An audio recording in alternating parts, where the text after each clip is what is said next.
Good morning students. आज हम जिस विषय पर चर्चा करने जा रहे हैं वो है नेतृत्व अर्थात लीडरशिप। नेतृत्व केवल प्रशासकीय गतिविधियों में ही काम नहीं आता, अपितु यह सिद्धांत जीवन के प्रत्येक क्षेत्र में अपनी महत्वपूर्ण भूमिका से लोगों को कार्य करने के लिए प्रोत्साहित करता है। नेतृत्व वह गुण है जिसके द्वारा अनुयायियों के समूह से वांछित कार्य स्वेच्छापूर्वक एवं बिना दबाव के संपन्न किए जाते हैं। दूसरे शब्दों में एक राइटर हैं कीथ डेविस, ये कहते हैं नेतृत्व ऐसा मानवीय गुण है, नेतृत्व ऐसा मानवीय गुण है जो किसी समुदाय को संगठित कर लक्ष्यों की ओर बढ़ने को प्रेरित करता है। सिंपल सी परिभाषा है, नेतृत्व वह मानवीय गुण है जो किसी समुदाय को संगठित कर लक्ष्य की ओर बढ़ने को प्रेरित करता है। इस आधार पर नेतृत्व जीवन में सफलता की कुंजी है। नेतृत्व की कुछ विशेषताएं हैं। पहली है स्वयं क्रियाशील। नेतृत्व लीडरशिप स्वयं क्रियाशील है। यह अपने आप में कार्य करता है। सेकंड, इसमें अनुयायियों का होना आवश्यक है। एक लीडर के अनुयायी एक भी हो सकता है और अनेक भी हो सकते हैं, कोई सीमा नहीं रह जाती है। इसलिए अनुयायियों का होना जो उसके विचारों को फॉलो करे और लक्ष्यों को प्राप्त करने में सहयोग करे। तीसरा है नेतृत्व आचरण का आदर्श रूप है।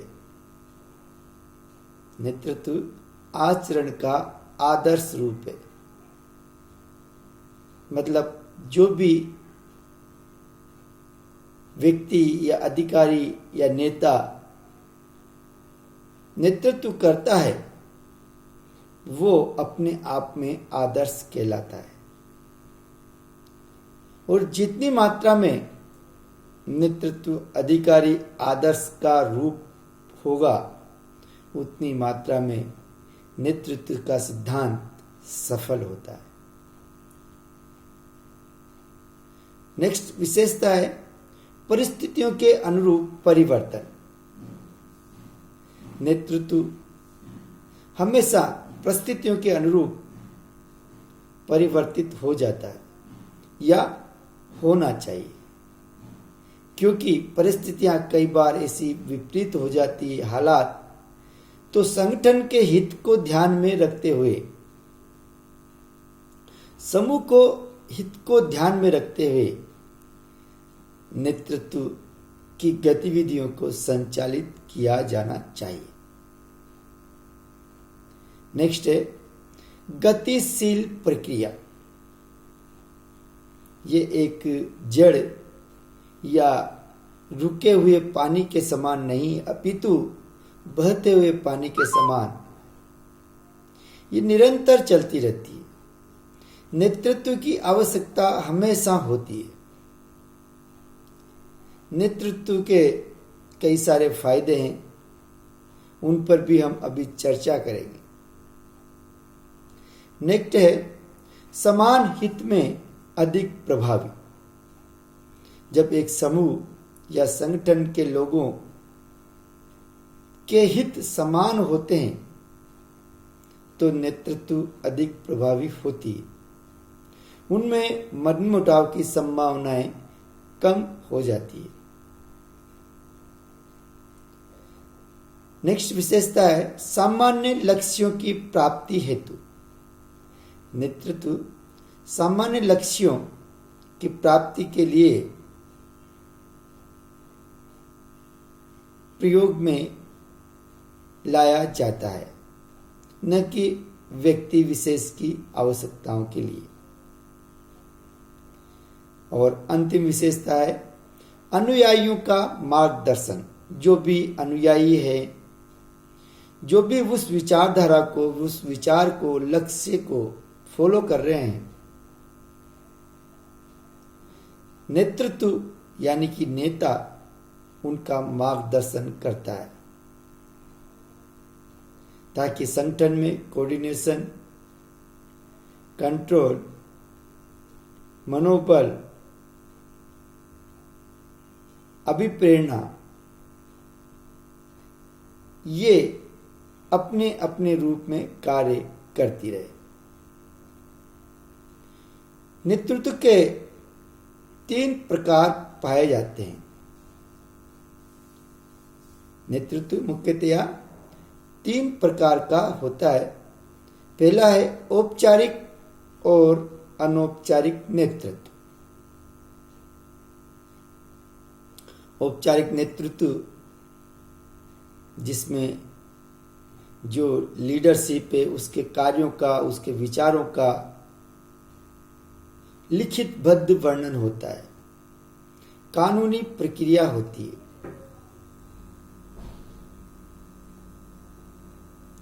और इसे विधायिका या न्यायपालिका के द्वारा चैलेंज किया जा सकता है।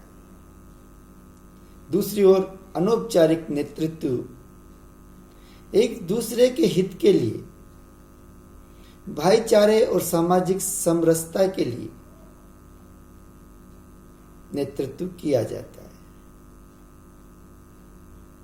जो अलिखित होता है, समाज के हित की भावनाओं के अनुरूप होता है। उसके उल्लंघन पर कोई कानूनी प्रक्रिया संचालित नहीं की जाती। सेकंड प्रकार है निरंकुश एवं लोकतांत्रिक नेतृत्व। आज से प्राचीन शासन व्यवस्था में निरंकुश तंत्र भी देखे गए। हिटलर और मुसोलिनी का युग और वर्तमान में उत्तरी कोरिया के राष्ट्रपति किम जोंग, ये निरंकुशवादी नेतृत्व की श्रेणी में आते हैं, जो अपनी प्रजा के लिए, जो सामाजिक संगठन के लिए उन्हीं का निर्णय मान्य है, और अगर कोई उस निर्णय पर विरोध जताता है तो उसका सर कलम कर दिया जाता है। इस प्रकार से निर्णय यानी कि जो कहा गया है वही करना है, उसे निरंकुश निर्णय नेतृत्व कहते हैं। दूसरी तरफ होता है लोकतांत्रिक नेतृत्व, जिसमें सबको साथ लेकर सबके विचारों को सम्मान देते हुए नेतृत्व सिद्धांत को उपयोग में लाया जाता है। तीसरा प्रकार है बौद्धिक एवं संस्थागत नेतृत्व। कुछ नेतृत्व बुद्धि विवेक के आधार पर किए जाते हैं और कुछ संस्थाओं के द्वारा संगठनों के द्वारा नेतृत्व प्रदान किया जाता है। एक है बाह्य नेतृत्व और आंतरिक नेतृत्व। बाह्य नेतृत्व से तात्पर्य है कि हम अपने ही संगठन में आंतरिक नेतृत्व बनाए रख सकते हैं।